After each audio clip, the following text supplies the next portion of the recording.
Okay, in our previous discussion video, we have done discussing and understand the OR operator in order for us to show specific information.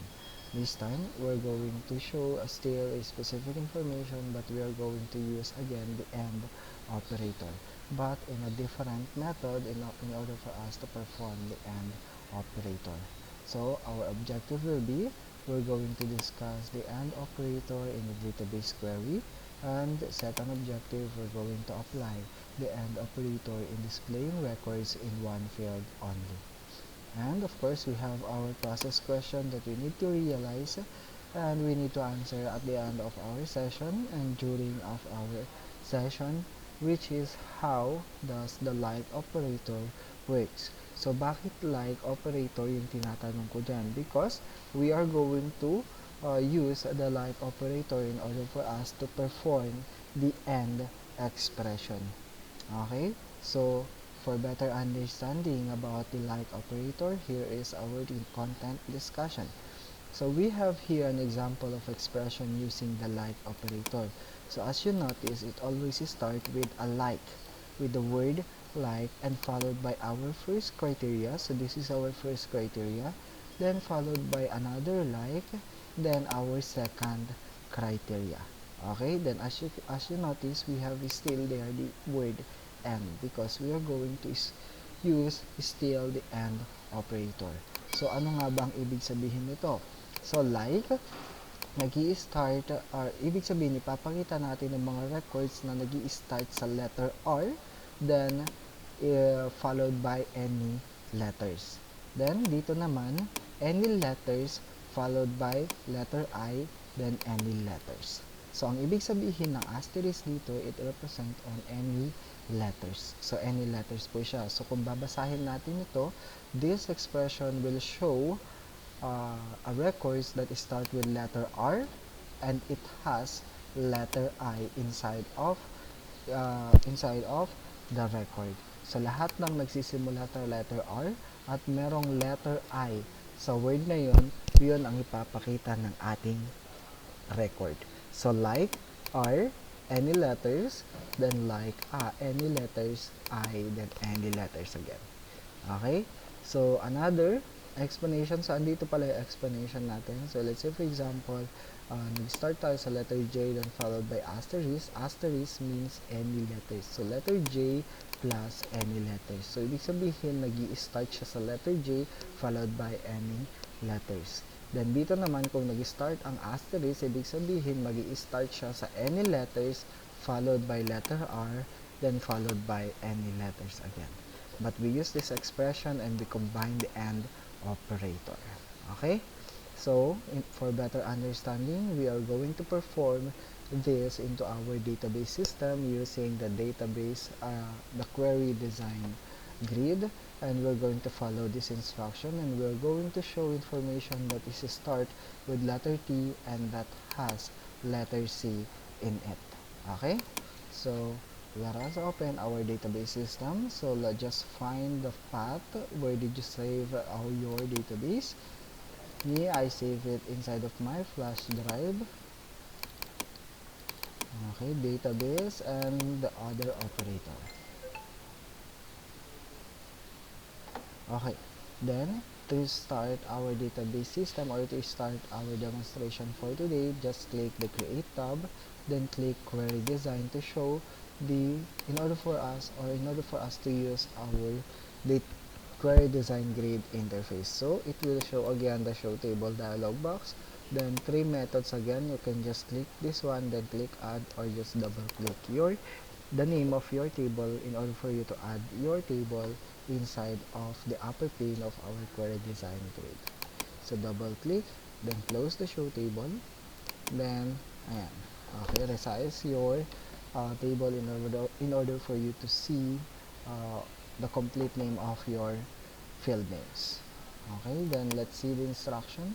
So it says there, we're going to add all of the field names into our query design. So again, we have many methods or three methods in order for us to add the different field names to the lower pane.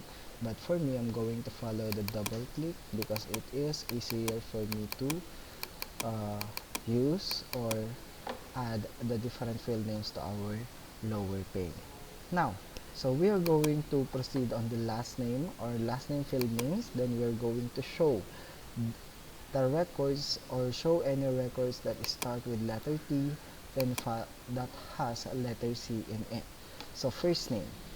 Then tayo sa first name. So dapat magpakita daw tayo ng mga first name na nag-i-start sa letter C ay sa letter T na merong letter C sa kanilang pangalan. So it always start with the word like. Again, it always start with the word like, then followed by the double quotation mark. Again, for the double quotation mark, it should not be two single quotation mark. It should be double quotation mark. So how are you going to do it again? Just press the shift key, then press the double quotation mark. Then start with letter T that has any letter. So any letter T, then asterisk, then double quotation mark. Then the word and, then like again, then double quotation mark, then asterisk, any letter, then letter C, then any letter, then double quotation mark. So again, kung babasahin natin to, so we're going to show specific information that start with letter T that has letter C in it. Okay? So yun po siya. Okay, then if we are going to run this one into our datasheet view, then it will show no records kasi wala naman tayong records na nag-i-start sa letter T na merong C sa kanilang first name. So let's open our table to check. So, ang mga first name natin ay nag-i-start sa letter R at saka M at saka A. So let's change para makita, or let's add new record para makita natin kung talagang nag-work yung ating expression. So, i-add natin is another, we are going to add another